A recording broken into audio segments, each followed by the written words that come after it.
ನಮಸ್ಕಾರ ವೀಕ್ಷಕರೇ, ನೀವು ನೋಡ್ತಾ ಇದ್ದೀರಾ ಶ್ರೀ 24 ನ್ಯೂಸ್. ಹೊಣೆಗಾರಿಕೆ ಸನ್ಪುರ್ ಪಿಡಬ್ಲ್ಯೂಡಿ ಅಧಿಕಾರಿಗಳ ಹೊಣೆಗಾರಿಕೆ ಆಗಿರ್ತಾರೆ. ಅದಕ್ಕೆ ರಸ್ತೆ ಬದಿ ಗಿಡಗಂಟಿ ತೆರವಿಗೆ ಸಂತಾಪುರ್ ಗ್ರಾಮಸ್ಥರ ಒತ್ತಾಯ.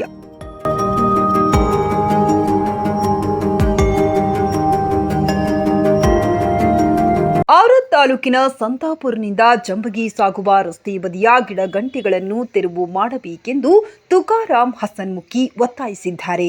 ಈ ಮಾರ್ಗದಲ್ಲಿ ರಸ್ತೆ ಹಿಂಬದಿ ಗಿಡಗಂಟಿಗಳು ಎತ್ತರವಾಗಿ ಬೆಳೆದಿದ್ದು ರಸ್ತೆಯಲ್ಲಿ ವಾಹನ ಸಂಚರಿಸಲು ಹಾಗೂ ರಸ್ತೆ ಬದಿ ಪಾದಚಾರಿಗಳು ಸಂಚರಿಸಲು ಪರದಾಡುವಂತಾಗಿದೆ. ರಾತ್ರಿ ಸಮಯದಲ್ಲಿ ಗಿಡಗಂಟಿಗಳಿಂದಾಗಿ ರಸ್ತೆ ಸರಿಯಾಗಿ ಕಾಣದೆ ಎಷ್ಟೋ ವಾಹನಗಳು ರಸ್ತೆ ಬದಿಯ ಮುಳ್ಳುಗಳಲ್ಲಿ ಸಿಲುಕಿಕೊಂಡ ಘಟನೆಗಳು ನಡೆದಿದೆ. ಸಂತಾಪುರ್ನಿಂದ ಪ್ರಾರಂಭವಾಗಿ ಬಾಲಕರ ಹಾಸ್ಟೆಲ್ ಮಾರ್ಗವಾಗಿ ಜಂಬಗಿ ರಸ್ತೆ ಹಿಂಬದಿಯಲ್ಲಿ ಬೆಳೆದಿರುವ ಗಿಡಗಂಟಿಗಳನ್ನು ತೆರವುಗೊಳಿಸಿ ಸುಗಮ ಸಂಚಾರಕ್ಕೆ ಅನುವು ಮಾಡಿಕೊಡಬೇಕೆಂದು ತುಕಾರಾಮ್ ಹಸನ್ಮುಖಿ ಒತ್ತಾಯಿಸಿದ್ದಾರೆ. ಲೋಕೋಪಯೋಗಿ ಇಲಾಖೆ ಅಧಿಕಾರಿಗಳು ಇನ್ನಾದರೂ ಕೆಲಸ ಮಾಡುತ್ತಾರಾ? ಕಾದು ನೋಡಬೇಕಾಗಿದೆ ವೀಕ್ಷಕರೇ. ವರದಿ ಪ್ರಭುಲಿಂಗ ಮಠಪತಿ, ಶ್ರೀ ನ್ಯೂಸ್ 24 ನ್ಯೂಸ್ ಕನ್ನಡ, ಔರಾದ್. ನಾನು ತುಕಾರಾಮ್ ಹಸನ್ಮುಖಿ ಸಂತಪುರ ಅಂತೇಳಿ ನೋಡಿ. ಈ ಸನ್ಪುರಿಂದ ಜಮಗಿ ತನಕ ಈ ರೋಡ್ ಹೋಗುತ್ತೆ, ಮುಂದೆ ನಾರಾಯಣಖೇಡ್ ಹೋಗುತ್ತೆ. ಇಲ್ಲಿ ಏನದ ಅಂತಂದ್ರೆ ಯಾವ ಗಿಡಗಳು ಬಹಳಷ್ಟು ಬೆಳೆದಿವೆ. ಈ ಕಡೆಯಲ್ಲಿ ಮುಂದೆ ಗಿಡಗಳು, ಆ ಕಡೆ ಹೋಯ್ತಾ ಬರ್ತಾ ಶಾಲೆ ಮಕ್ಕಳು ಓಡಾಡ್ತಾರ, ರೈತರು ಓಡಾಡ್ತಾರ, ಮತ್ತೇನದ ಅಂದ್ರೆ ಮುದುಕರು ಓಡಾಡ್ತಾರ. ಹಿಂಗಾಗಿ ಗಾಡಿಗಳು ಹೋಗೋದು ಬರೋದು ಯಾರಿಗೆ ಕಾಣಿಸ್ತಾ ಇಲ್ಲ. ಇಲ್ಲಿ ಕಾರ್ನಲ್ ಒಂದಿದೆ, ಹಂಗಾಗಿ ಇಲ್ಲಿ ಯಾವ ಗಾಡಿಗಳು ಹೋಗ್ತಾವೆ, ಯಾವ ಬರ್ತಾವೆ, ಪಾಸ್ ಆಗ್ತಾ ಇಲ್ಲ.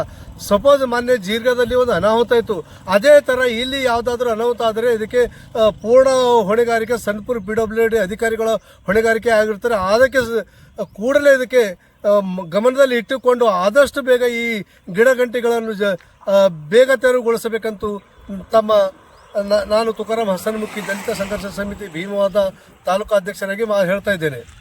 ಈ ಮುಂಚೆ ಯಾವತ್ತಾರು ಪಿಡಬ್ಲ್ಯೂಡಿ ಅಧಿಕಾರಿ ತಿಳಿಸಿದ್ರಿ? ನಾವು ಈ ಪಿಡಬ್ಲ್ಯೂಡಿ ಅಧಿಕಾರಿ ಅವರು ಬಂದು 30 ದಿವಸ ನಂದ ಜಾಸ್ತಿ ದಿನ ಆಯಿತು. ಅವ್ರು ಬಂದಾಗಿನಿಂದ ಅವರಿಗೆ ನಾನು ಪದೇ ಹೋಗಿ ಭೇಟಿ ಮಾಡಿ ಹೇಳ್ತಾ ಇದ್ದೇನೆ.